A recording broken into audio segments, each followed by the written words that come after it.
Hi everyone. The next service that we're going to be self-hosting is called Docker Registry, and it's your private Docker registry hosted on your self-hosted server. The end result of this video is going to be that you can run the Docker pull command for your private registry. So let's get started. The first thing we're going to do is click Add on the Projects tab, name it Docker Registry.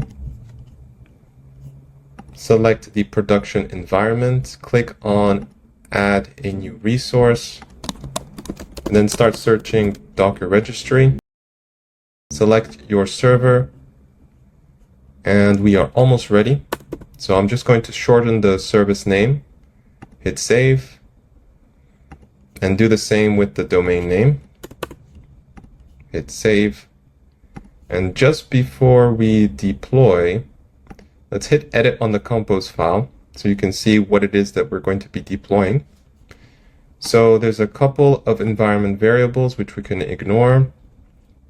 It's basically setting up a volume auth registry.password, and the content of this file is going to be this right here.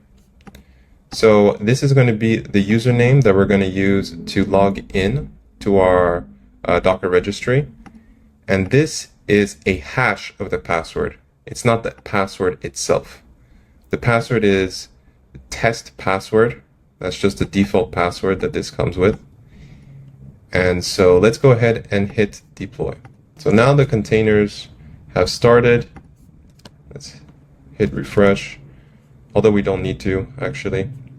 As you can see here, it says unhealthy, but that's just because there's no health check to verify whether or not the service is running. So you could ignore that. So now we're going to go into the terminal and we're going to run Docker. Actually, make sure that you've run Docker logout first. I've already done that.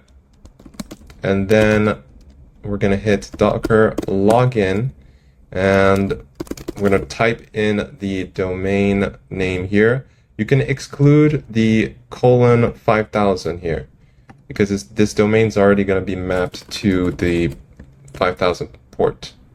So we're just going to enter in the registry here,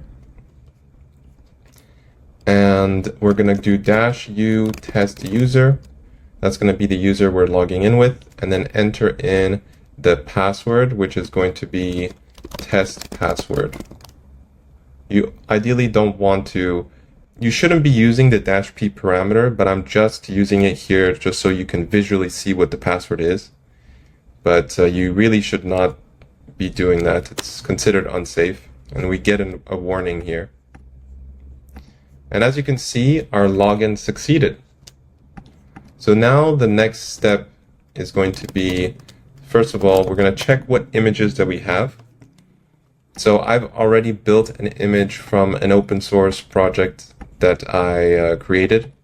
And so we're going to be pushing that image to our Docker, our private Docker instance, our private Docker registry, sorry. And then once we've pushed that, we're going to pull it after we've deleted it so that we can verify that it is in fact working. So the first thing we need to do is tag the image. So what this is going to do is we're going to prepare the image for the push, and tagging doesn't duplicate the image or anything like that. It just references the image under a different name. And so here we're going to reference it with the name of the registry in front of it. So we're going to copy, paste that, and actually it should be Docker tag first the name of the image that we want, and then we enter in the domain / the image,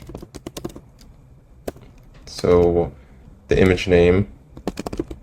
So I'm going to do it like this, and then :latest. So hit enter. So I got an error here, and that's because I put the HTTPS on there, so you just want to remove that. So let's do that again. Docker tag image name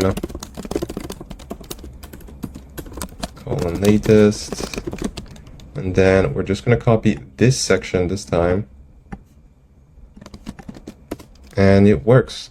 So now we're ready to push the image.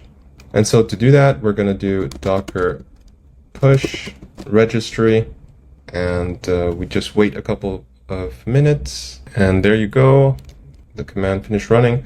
So now we can run Docker images, and you can see this tag of the original images here. And we're going to run Docker RMI on the ID of this image. So that should remove it.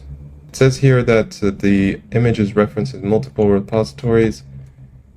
That's okay. I'm going to force the removal anyway. So now if I do Docker images, you can see the image is gone, including the original image, because again, tagging does not create a new image. It uses the same image.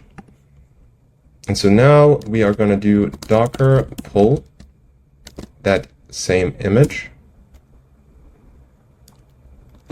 And now we run Docker images. And as you can see, the image is back. There's no longer two names on there, and that's because I deleted the image ID previously. But if we wanted to have the original image name, I can just tag it again. But that's not important.